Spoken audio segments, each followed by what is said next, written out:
जय श्री राम मित्रों, आज के एक और नई वीडियो में आपका स्वागत है। आज के इस वीडियो में मैंने भगवत गीता से कुछ श्लोक लिया है, जिसकी सहायता से मैं आपको समझाने वाला हूं कि आप शांति को कैसे प्राप्त कर सकते हैं। वास्तविक आध्यात्मवादी में भी यही सब लक्षण होता है, जिसकी वजह से वे लोग शांत रहते हैं। ये सारे श्लोक दूसरे अध्याय के हैं। पहला जो श्लोक लिया है वो इस प्रकार है। प्रजहाति यदा कामान सर्वान पार्थ मनोगतान आत्मन्येवात्मना तुष्टा स्थित प्रज्ञ अस्तदोच्यते। इसका अनुवाद होगा, हे पार्थ, जब मनुष्य मनोधर्म से उत्पन्न होने वाली इंद्रिय तृप्ति की समस्त कामनाओं का परित्याग कर देता है और जब इस तरह से विशुद्ध हुआ उसका मन आत्मा में संतोष प्राप्त करता है, तो वह विशुद्ध दिव्य चेतना को प्राप्त कहा जाता है। अर्थात मन का धर्म है इधर उधर की सोचना, इच्छा करना। केवल मन इंद्रिय तृप्ति करना चाहता है, ये मन का धर्म है। परंतु जो मनुष्य इंद्रिय तृप्ति की इच्छा को त्याग देता है, केवल शरीर से इंद्रिय तृप्ति ना करना, परंतु मन से सोचते रहने से नहीं होगा। मन और शरीर दोनों से ही इंद्रिय विषयों का त्याग करना होगा।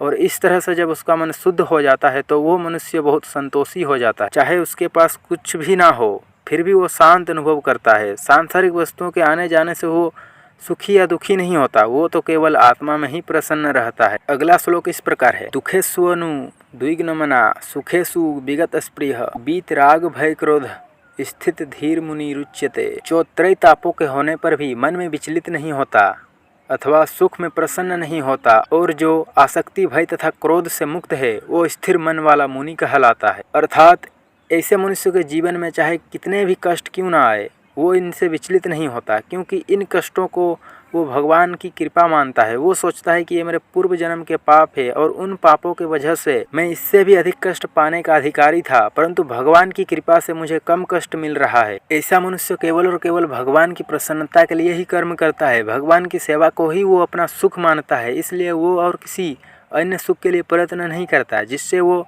किसी अन्य प्रकार के सुख में भी प्रसन्न नहीं होता। वो तो एकमात्र भगवान की भक्ति से ही प्रसन्न होता है। ऐसे मनुष्य का किसी वस्तु में लगाव नहीं होता और ना ही मृत्यु से भयभीत होता है, क्योंकि वो जानता है कि मृत्यु तो भगवान के हाथ में है, भगवान जब चाहेंगे ले जाएंगे। क्योंकि ऐसा मनुष्य भगवान के लिए कर्म करता है, अर्थात अकर्म करता है, कर्म फलों की इच्छा नहीं करता, इसलिए बार बार असफल हाथ लगने पर भी क्रोधित नहीं होता। अगला श्लोक इस प्रकार है। यह सर्वत्रान्भिस्नेह अस्त तत्प्राप्य शुभाशुभम नाभिनंदति नो द्वेष्टि तस्य प्रज्ञा प्रतिष्ठिता। इसका अनुवाद इस प्रकार है। इस भौतिक जगत में जो व्यक्ति न तो शुभ की प्राप्ति से हर्षित होता है और न अशुभ के प्राप्त होने पर उससे घृणा करता है, वह पूर्ण ज्ञान में स्थिर होता है। अर्थात क्योंकि ऐसा मनुष्य कर्म फलों की इच्छा नहीं करता और दुखों को पूर्व जन्म के पापों का फल मानता है, इसलिए शुभ या अशुभ की प्राप्ति पर ना सुखी होता है ना दुखी होता है।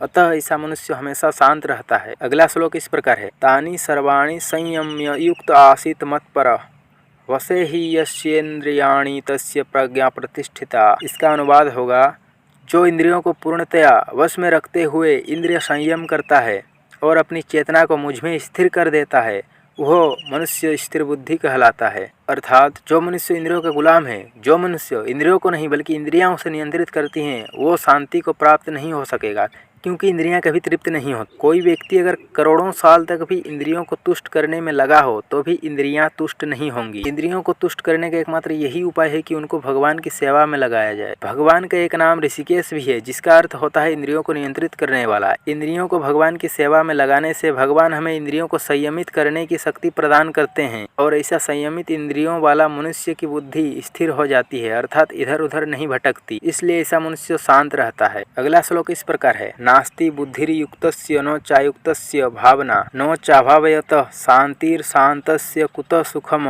इसका अनुवाद है, जो कृष्ण भावनामृत में परमेश्वर से संबंधित नहीं है, उसकी न तो बुद्धि दिव्य होती है और न ही मन स्थिर होता है, जिसके बिना शांति की कोई संभावना नहीं है।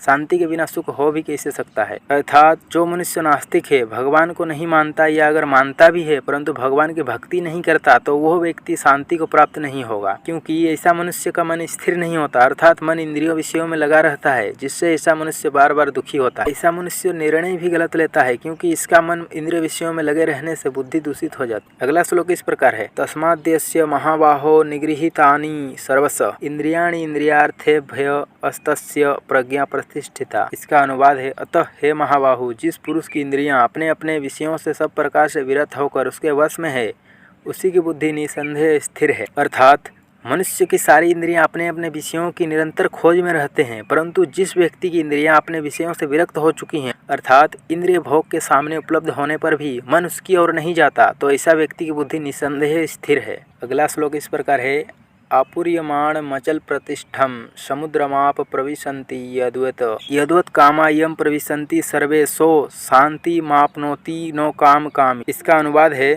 जो पुरुष समुद्र में निरंतर प्रवेश करते रहने वाली नदियों के समान इच्छाओं के निरंतर प्रवाह से विचलित नहीं होता और सदैव स्थिर रहता है, वही शांति प्राप्त कर सकता है, वह नहीं जो ऐसी इच्छाओं को तुष्ट करने की चेष्टा करता हो। अर्थात यहाँ पर समुद्र को पुरुष से तथा नदी को इच्छाओं से संबोधित किया गया है। जिस प्रकार समुद्र में निरंतर नदियों का प्रवाह होता रहता है, किंतु फिर भी समुद्र उससे विचलित नहीं होता, अर्थात वो अपनी सीमाओं का उल्लंघन नहीं करता।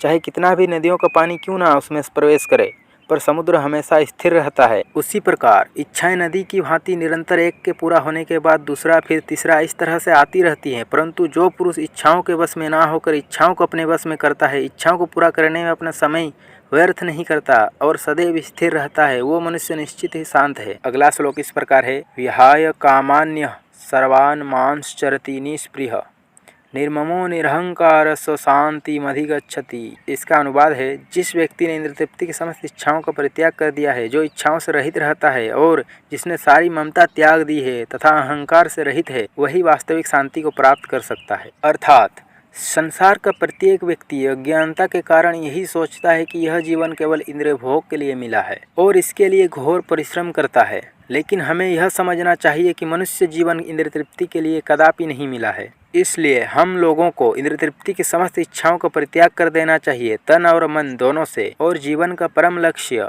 भगवत प्रेम का अभ्यास करना चाहिए और जीवन को सफल बनाना चाहिए। इच्छाओं का कोई अंत नहीं है, इसलिए हमें कोई भी इच्छा नहीं रखना चाहिए। इच्छाएं ही हमारे कष्ट का कारण हैं और संतोष ही शांति का कारण है। हमारे पास आज जो कुछ भी है सब भगवान का है। हम जो कुछ भी देख, सुन, बोल या कार्य कर पा रहे हैं सब भगवान की ही शक्ति है। इसलिए हमें मिथ्या अहंकार नहीं करना चाहिए। अहंकार से हम दूसरों का अपमान करते हैं, हमें किसी का अपमान नहीं करना चाहिए, क्योंकि भगवान सब जीव के आत्मा में परमात्मा रूप में उपस्थित हैं, चाहे पशु पक्षी से लेकर एक सूक्ष्मदर्शी से दिखने वाला जीव ही क्यों ना हो। और शरीर को ही आत्मा मानना भी अहंकार है। शरीर नाशवान है और आत्मा अविनाशी है। जिस तरह से हम लोग एक कपड़ा पुरानी और बेकार हो जाने के बाद दूसरा कपड़ा बदलते हैं, ठीक उसी प्रकार ये आत्मा भी बेकार के शरीरों को त्याग कर नए शरीर धारण करती रहती है। परंतु ये जन्म मृत्यु भी तब तक ही है जब तक हम भगवान के पास नहीं पहुंच जाते। एक बार भगवान के पास पहुंच जाने से फिर दोबारा जन्म मृत्यु के चक्र में नहीं पड़ना पड़ता है। संसार के रिश्ते नाते, वस्तुएं और सुख भी कुछ दिन के लिए ही हैं। ये सब आते जाते रहते हैं, इसलिए हमें इनसे ममता नहीं रखना चाहिए।